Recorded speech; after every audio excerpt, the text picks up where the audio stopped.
RTC బస్సుల్లో ఉచిత ప్రయాణ సౌకర్యం.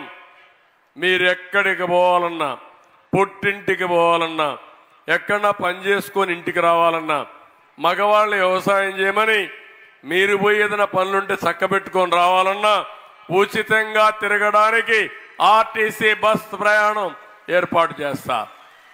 ఒకటే చెప్పండి డ్రైవర్లకి, మా చంద్రన్న ఇచ్చాడు, చంద్రన్న బెస్ట్ డ్రైవర్, ఆయన డ్రైవింగ్ కింద మేము ముందుకు పోతున్నాం. నేను చెప్పింది ఎక్కడికి పోమని మీరు ముందుకు పోయే విధంగా ఏర్పాటు చేస్తానని కూడా మీ అందరికీ హామీ ఇస్తున్నా. మహిళల గురించి చెప్పారు కాబట్టి చెప్తున్నాను. మహిళలందరూ గౌరవ ఎమ్మెల్సీ గారి దగ్గరికి వెళ్ళి మాకు అన్నవరం వెళ్ళాలి, తిరుపతి వెళ్ళాలి, బస్సు లేదు అన్నారని.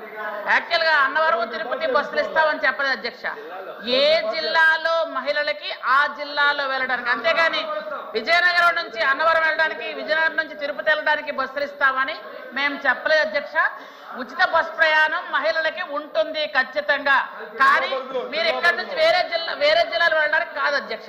అది క్లారిటీ మీకు ఇస్తున్నాను అంతే. ఈ ప్రకటన ఎన్నికల ముందు ఇచ్చారా, ఎన్నికలు అయ్యాక ఇచ్చారా?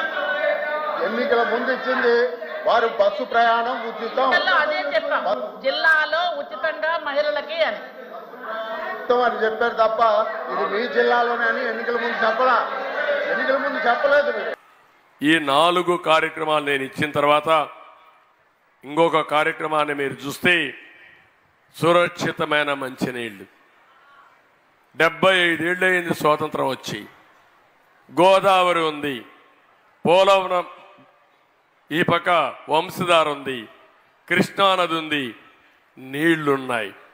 తాగడానికి మంచినీళ్లు లేవు. ఈరోజు ఉద్దానంలో చూస్తే నీళ్లు లేక ఎక్కడికక్కడ ఈరోజు అనేక సమస్యలు, కిడ్నీ సమస్యలు వచ్చే పరిస్థితి వచ్చాయి.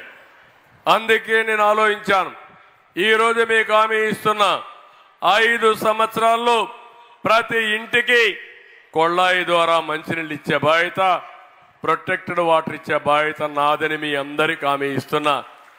ఒకప్పుడు మీరు గుర్తుపెట్టుకోండి, వంట చేయడం సమయం పడుతుందని వంట గ్యాస్ ఇచ్చిన పార్టీ తెలుగుదేశం పార్టీ. అదే సమయంలో ఆత్మ గౌరవం దెబ్బతింటా ఉంది. ఆడబిడ్డలు మరుగుదొడ్డికి పోవాలంటే అనేక ఇబ్బందులు పడుతున్నారని మరుగుదొడ్లు కట్టించిన పార్టీ తెలుగుదేశం పార్టీ.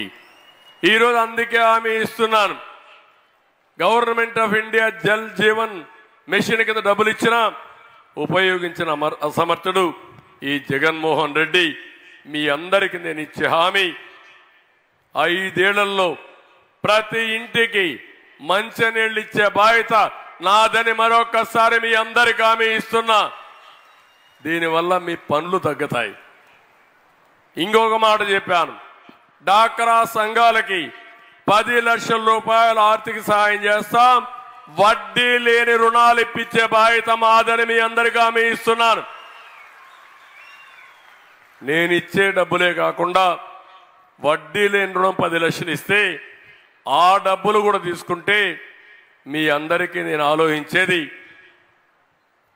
ఏ విధంగా అదనపు ఆదాయం సంపాదిస్తారో నేర్పిస్తాం.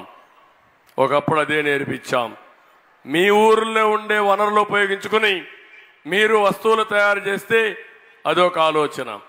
లేదు, మీకుండే తెలివితేటలకి నేను కూడా పదును పెట్టి ఇంకా కొన్ని స్కిల్స్ డెవలప్ చేస్తే ప్రపంచానికి సేవ చేయడం ఇంకొక మార్గం. ఈ 2 మార్గాల్లో మీ ఆదాయాన్ని పెంచే మార్గం నేను ఎదుగుతున్నా. ఒక్క విషయం గుర్తుపెట్టుకోండి, నేను కూడా ఒక సాధారణ రైతు కుటుంబంలో పుట్టాను. ఇప్పుడు ఇక్కడే రామ్మోహన్ చూశారు, వాళ్ళ తండ్రి ఎర్రంనాయుడు ఉత్తరాంధ్ర ముద్దుల బిడ్డగా తయారయ్యాడు. అలాంటి తయారయ్యాడంటే ఆయన కూడా ఒక సాధారణ కుటుంబమే. ఇప్పుడే కాదు, రేపు కూడా గుర్తుపెట్టుకుంటున్నారు. దానికి కారణం అతను చేసిన పనులు. ఒక అసాధారణమైన వ్యక్తిగా తయారయ్యారు. మీలో కూడా తెలివితేటలున్నాయి.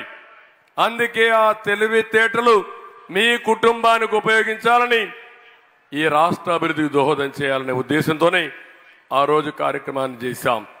ఒక్క విషయం నేను చెప్తున్నాను, ఈరోజు తినడానికి చేప అవసరం, కానీ చేప ఇవ్వలేని రోజున పస్తుండలేము. అందుకే నేను ఆలోచించేది, చేపని ఇస్తూనే చేపను పట్టుకునే విధానం కూడా మీకు నేర్పించి మీ ఆదాయాన్ని పెంచడం నా అభిమతం.